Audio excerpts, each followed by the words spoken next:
کیا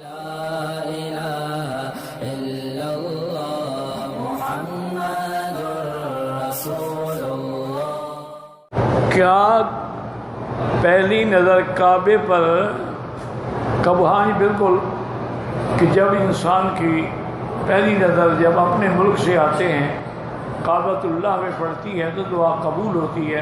اس لیے ہمیں دعا بھی سکھائی گئی ہے کہ اللہم زد بیتک ھذا تشریفا و تکریما و تعظیما و مہابۃ و برا و تقوی وزد من کرمہ وعظمہ وشرفہ ممن حجہ واعتمرہ.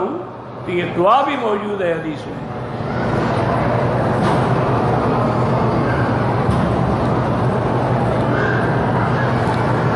ایک بات میری یاد رکھو، کعبے پہ دعا حتیم میں یہ واقعی اللہ کے مقبول مقام ہے. اصل بات یہ ہے کہ تمہارا رزق حلال ہے. اگر عقل حلال ہے اور صدق مقال ہے، جہاں بھی دعا مانگو گے قبول ہوگا. اگر تمہارے عقل میں شبہ ہے، سبد ہے، حرام ہے، ظلم کا مال ہے، کعبے کے اندر بھی کھڑے ہو کے دعائیں مانگو کوئی فائدہ نہیں پڑتا. ابو جہل اندر نہیں جاتا تھا، اندر جانے سے کیا ہو جاتا؟ کعبۃ اللہ جب کافروں نے بنایا تھا وہ اندر نہیں کھڑے ہوتے تھے، چھت پہ نہیں جاتے تھے، اس میں کیا ہو جاتا ہے؟ اصل بات ہے ایمان ہو اور رزق حلال ہو اور صدق مقال ہو کہ زبان سے کبھی جھوٹ نہ بولے اور حرام نہ کھائے. جہاں بھی مرضی ہے دعا کرو گے قبول ہو. ایک بزرگ تھے میرے خیال میں ڈیرے غازی خان کے کچے کے علاقے میں تھے. میں نے ایک دفعہ زیارت کی. نام تو شاید ان کا جند وٹا تھا اور لوگ لیکن جندو پیر کے نام سے مشہور تھے. ایک ہاتھ بھی کاٹا ہوا. میں بھی کسی کے ساتھ گیا تھا، میں خود نہیں گیا لیکن نواب آف بہاولپور کے داماد تھے ان کے ساتھ. انہوں نے کہا میں نے جانا ہے. میں چلو میں بھی چلتا.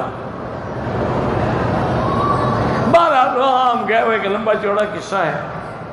حضرت بیمار تھے، صاحب فراش تھے، نیچے چٹائیاں بچھی ہوتی تھیں، انہیں بھی بیٹھنا ہوتا تھا. تو وہ بار بار مجھ سے پوچھتے کہ تمہارا نام کیا ہے. میں بتا دیتا. 2 منٹ کے بعد پھر پوچھتے تمہارا نام کیا ہے. اب جوانی تھی، بچپن تھا ہمارا، ہم طالب العلم تھے، پڑھتے تھے. مجھے تو دل میں غصہ آنے لگ گیا، یار یہ کیسے پی رہے ہیں؟ ان کو 2 منٹ کے بعد میرا نام بھول جاتا ہے. وہ پھر پوچھے بیٹا آپ کا نام کیا ہے؟ میں پھر بتا دوں. تیسرے چوتھے بار میں نے بھی غصے سے بتایا نام. پہلے تو میں ادب سے کہتا رہا نا کہ جی میرا نام محمد وکی ہے. کس کے بیٹے ہو؟ مولانا خیر محمد صاحب کے.